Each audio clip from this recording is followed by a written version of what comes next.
One of the most profound things that I've learned and heard in the past year has actually been from a colleague and mentor of mine, Dr. Corey Probst.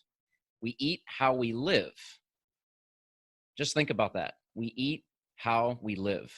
If you really think about that, it can really make a profound impact in how you conduct your life, not just with eating, but in all aspects. That's why I'm really excited to bring back to the Fit Pharmacist Healthcare Podcast my other mentor and friend, Dr. Joe Klemczewski, founder of the Diet Doc. Joe, welcome to the podcast. Thanks, Adam. Always happy to be here. So looking at that concept, we eat how we live, it just really struck me. And I remember on that podcast when Corey shared that, it really resonated with you as well, because how we eat, our tendencies, our eating strategy or diet, if you will, can really dictate how the other areas of our life go and how those have been going. So I just wanted to hear your feedback on that statement and what you think about that. Well, it's one of those things that when you hear it, you think, gosh, that makes so much sense. How is that already not, some kind of a proverb in some culture? But we all look at nutrition very technically. When it gets down to us making some kind of life change, we start thinking, oh, okay, what kind of diet do I want to be on? Is this right or is that right? Or what's the latest research say? And when Corey said that, it had some impact on me as well, because I thought, wow, how simple is that? That if you just look at your attitude and your behaviors in life, that's probably going to carry over exactly how you eat. And if I ever have any problems with my own eating, if I'm ever doing something that's not aligned with my goals, it's exactly as Corey said. It's because I'm eating very impulsively, very frantically, very much in that anxiety of the normal flow of life, which is my life. And so, yeah, I don't have to look any further than that. If I need to make a change, that's where it's going to be. Absolutely. I couldn't agree with you more. And that's what leads right into this topic of diet strategies that have really become popular in the past 20 years, current day, and projections in the future. Because while a lot of people find maybe disordered eating, not necessarily eating disorder, but not having their eating strategies align with their goals, they look for the next big thing, the fix, or the easy way to get their goals, eat according to that, and align everything so they can get to that end point. So that's the first thing I wanted to look at, is strategies that have been popular over the years.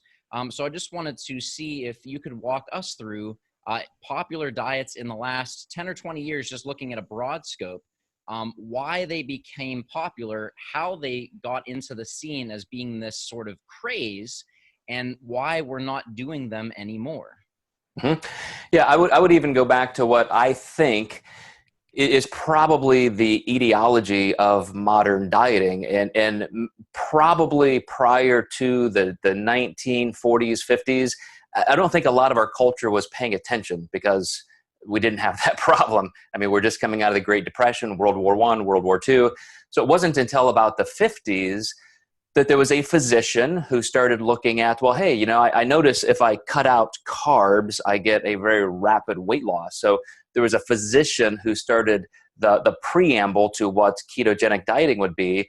And that physician found a pretty big fan in another physician who was Dr. Atkinson, or Atkins, getting confused with Adam. Right, Adam Atkinson, my friend in Ohio. But so it really kind of started there. But then everybody started looking at heart disease and say, wait a second. We were worried about cholesterol and things like that. So then that big wave occurred. Then Atkins had a resurgence, and that bled off into South Beach diet and paleo. And now you've got people like Dr. Kevin Hall at the NIH who are saying, wait, time out. Let's look at the actual research. And now we're back, at least in the scientific community, saying, of course, ketogenic diet is horrible and that's not the way to go. There are some principles we can take from that, but as an entire way of eating, nothing could be worse for your health or your actual goals of weight loss and weight maintenance. So it really has just been a pendulum. I mean, it's just been back and forth between those two extremes. But now, out of necessity for a market niche, people have gone to some other structural things. We can only go one of two ways with the carb, no carb pendulum.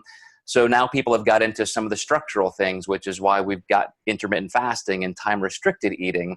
So, we'll always find a way to make a buck doing something weird and bizarre just to carve out a niche. So I can't predict exactly where things will go next, but that's really where we find ourselves today is there's still this big struggle between low carb and low fat.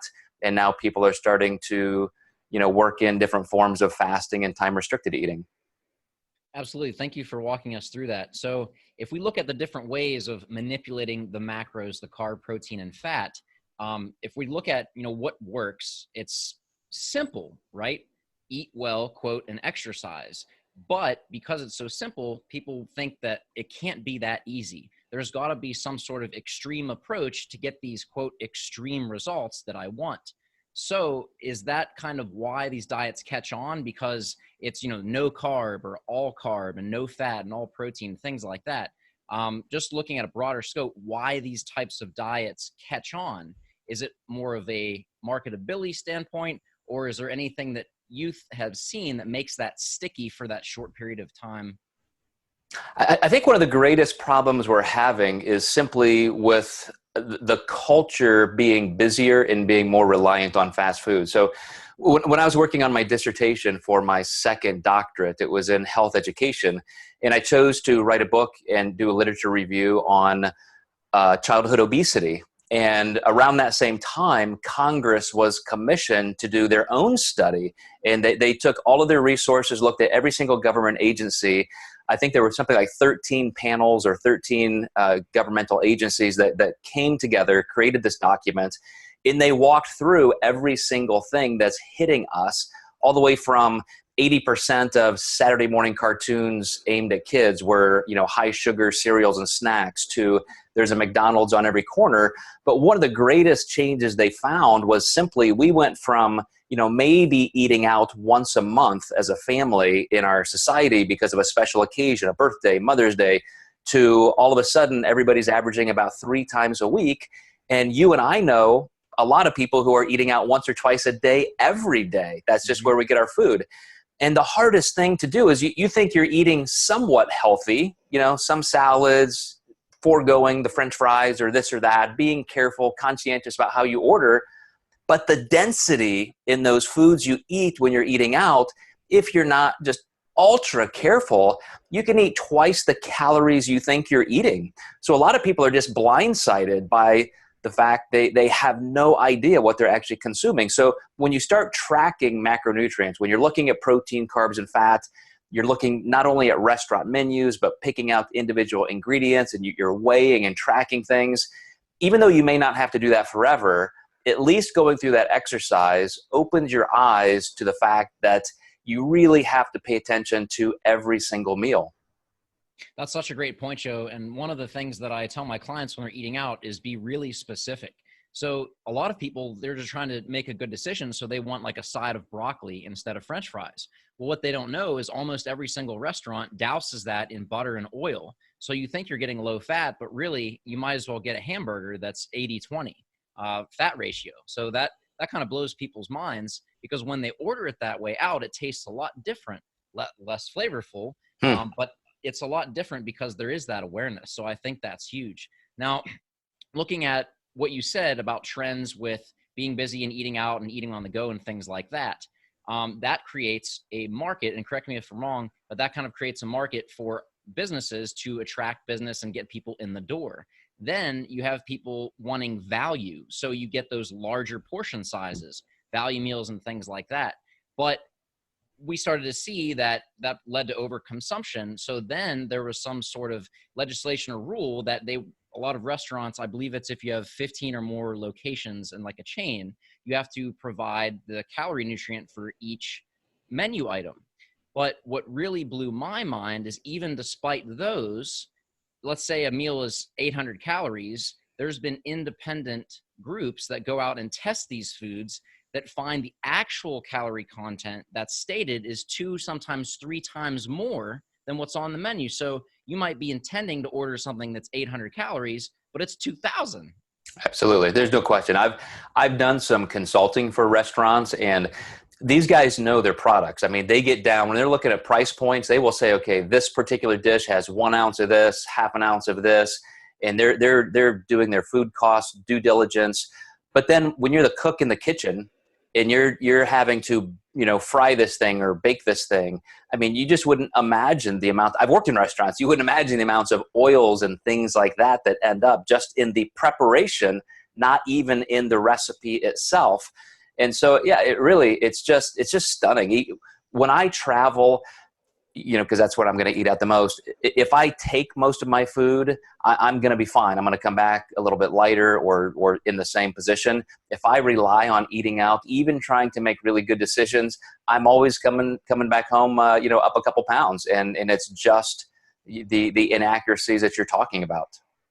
Absolutely. And I think with that, people are starting to catch on with that. So they're looking for a solution, which leads into these types of fad diets. Like you talked about the Atkins diet years ago.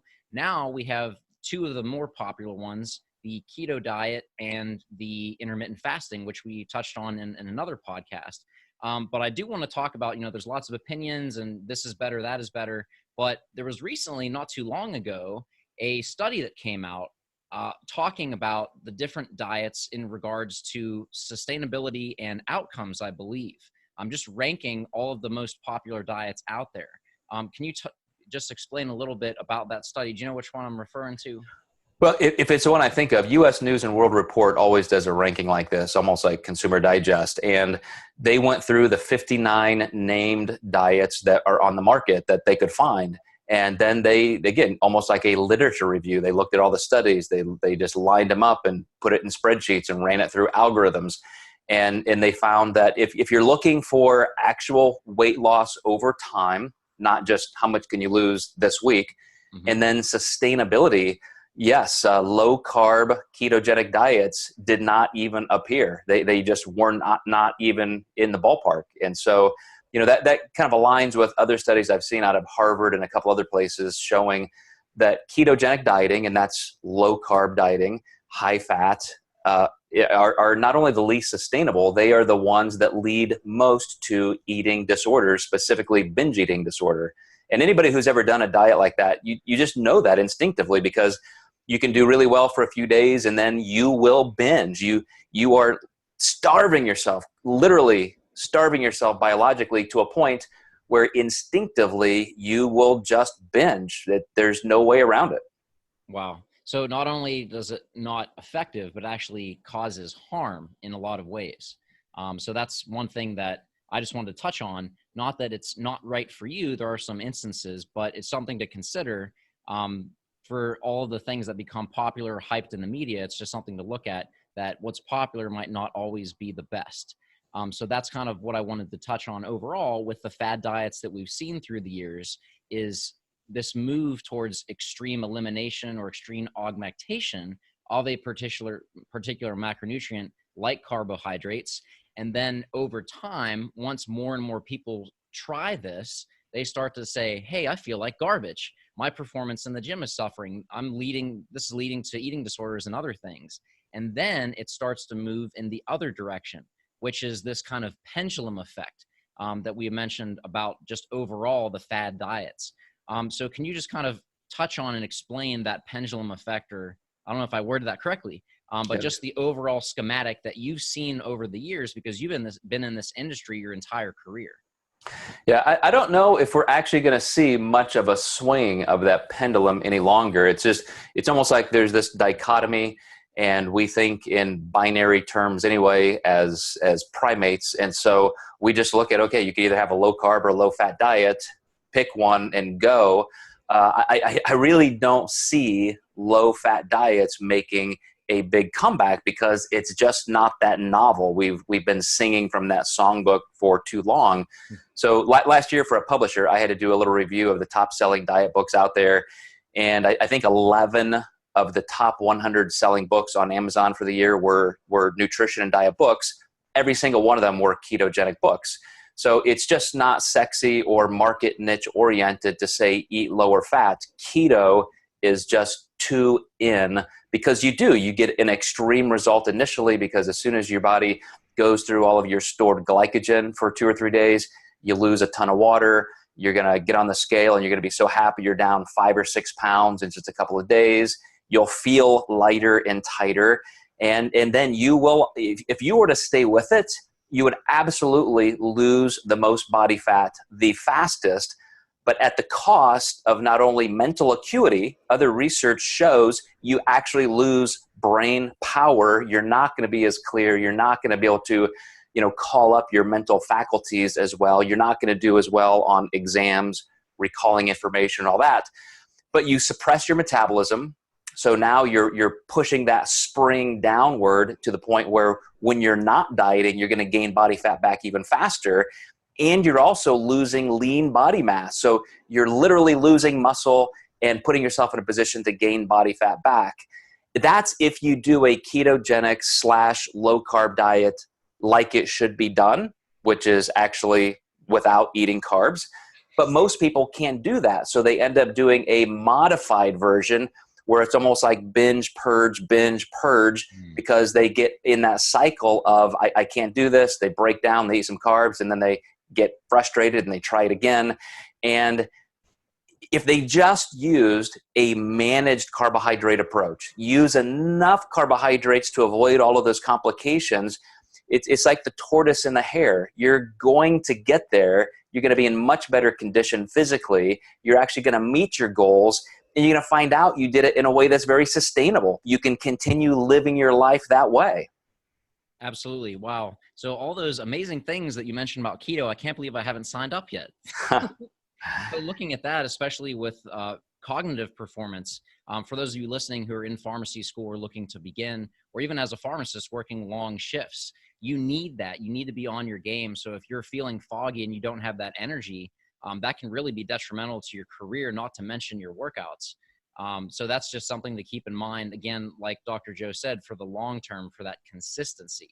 So like Dr. Joe said, a reasonable approach to keep you not only consistent, but enjoying the process would be that flexible dieting strategy that we're going to touch on in just a moment.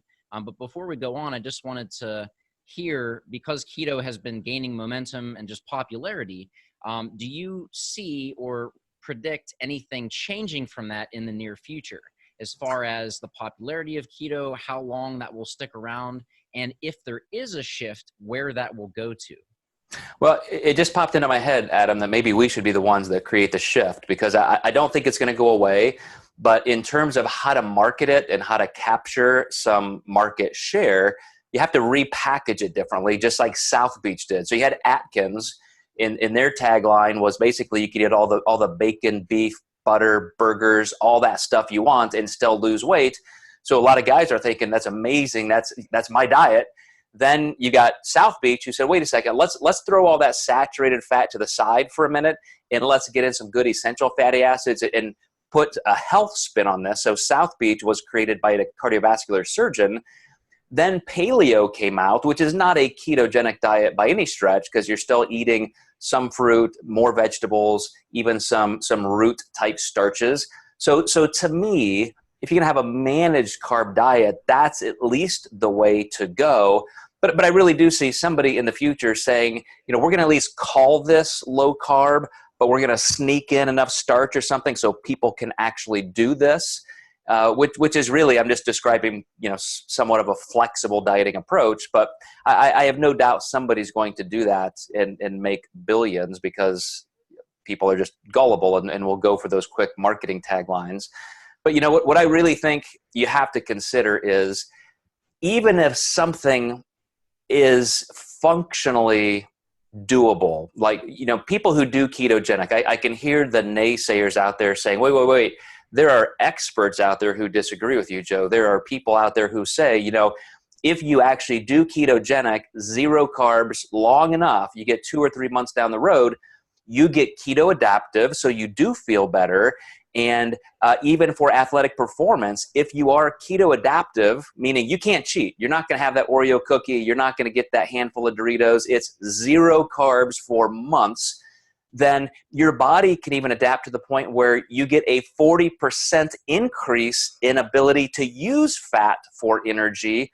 All of those things look great on paper, but they're still just adaptations to survival. Basically, all you're proving is your body will adapt to not starve to death. That doesn't mean it's optimal. It's still suboptimal for brain performance. It's still suboptimal for athletic performance. It's still suboptimal metabolically. It's suboptimal anabolically.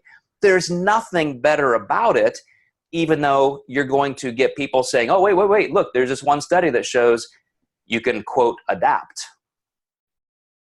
Excellent points. Excellent points. So guys, those are things to consider, and something that really should be looked at before you jump onto this wagon is, yes, this one category might be beneficial short term for quick things, but you really have to look at the whole picture. So it's not just fat loss, but with that, don't forget, there's other aspects to life. There's how you interact with other people. There's how you think. There's your quality of life. There's so many things to look at. So if you're looking tunnel vision at just one aspect, you can really sell yourself short and, forgive the pun, bite off more than you could chew. So always look at the whole picture, not such a narrow black and white aspect with this, to look at what is optimal for you. And Dr. Joe, you touched on this as having a solution to this. Potentially the next phase of the fad diet would be a modified keto, or really what most people call keto right now. So they think they're doing keto, but they do have a lower carb intake. However, a lot of that goes to that binging and purging that you described. So with that, if you just have a moderate carb, eye on the ball, allowing those minor indulgences here and there, what you're describing for optimal long-term sustainability is that of flexible dieting, correct? Mm-hmm. Yeah. And, people ask me all the time, tell me exactly how you come up with a diet. When you sit down with somebody, how do you do that? And I just was interviewed for a podcast from a gentleman in Italy this morning. And I went through that entire protocol, which is not a secret. It's what we teach in the National Academy of Metabolic Science and in our company, the Diet Doc. And it's simply to, first of all, look at calorie balance. So there are all kinds of algorithms and calculators out there. You can, get a BMR from an in-body scan, or all these things as starting points. And first of all, you have to realize that that's on a continuum. So you line up 100 people that all have the same demographic profile, 5'8" males, 175 pounds, 49 years old, describing myself. And you line all of those people up, and you're going to have a range. Somebody may have a metabolism of 1,500 calories. Somebody may have a metabolism of 3,000, just because of our genetic differences. So you're still stuck having to experiment and apply this to yourself.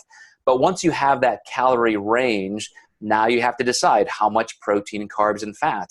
And again, there's a lot of research out there that shows the amount of protein that your body can use, typically a multiplier of the RDA. So, 2 times the RDA, 2.5, 3 times the RDA, depending how hard you're dieting, how hard you work out. Then typically a percentage of fat. So I would be looking at, 15, 20% of calories from fat for somebody who's trying to lose weight, up to 25 or 30% for maintenance. If you did the math on a sample client, you would see that that's plenty of fat for flexibility, but it then allows you for enough carbs to survive, to have normal meals, to avoid all of those things I described in a ketogenic diet. So this is where having a nutrition consultant or coach comes in, who can walk you through that, help you manage that process, and fine tune it along the way as your body's changing, as you're gaining more experience. But I would say it's also a very do-it-yourself friendly scenario if you're willing to put the time in and get the information and just apply it. Absolutely. And guys, if this terminology of macros and the formulas and percentage if it feels overwhelming for you at all, there's good news. There's actually a free resource. All of the research that Joe had mentioned about what's optimal, again, there's variances for each individual, but all that research is put into a very easy to use free calculator called the Macro Doc, which gives you these ranges, but not just the numbers, but gives you some explanation and guidance with that. Now, like Dr. Joe said, this is a starting point. It's experimentation for each individual, but having that coach alongside is really important to help walk you through that, which I am, and also Dr. Joe is, which is why I'm so honored to have him on the podcast, because, guys, he's worked with probably over 100,000 clients in your career. I don't know. That's a big number. I don't know if it'd be there, but It's close to six figures. we're going on 30 years, so we've met with a lot of people. Absolutely. So all of that experience, all of the research is in this calculator. It's free. There is a link in the show notes for the macro doc so that you guys can have access to use this, apply the principles we discussed to find what fits your lifestyle rather than flipping your lifestyle to fit a diet, because no one wants that. So that's what we're all about here with the Diet Doc, is structured flexibility, allowing you guys to have that consistent enjoyment of not just the results, but loving your life. So, Dr. Joe, I appreciate you being on the podcast, sharing all of the insight from the history of diets, where we are now, and where we're looking to go. So hopefully you guys got some great value from this. Dr. Joe, thank you so much for being on the podcast. Always a pleasure, Adam. Thank you very much. All right, guys, this is Dr. Adam Martin with the Fit Pharmacist Healthcare Podcast, signing off with the Dr. Joe Klemczewski. Go forth, be great, and dispense your full potential.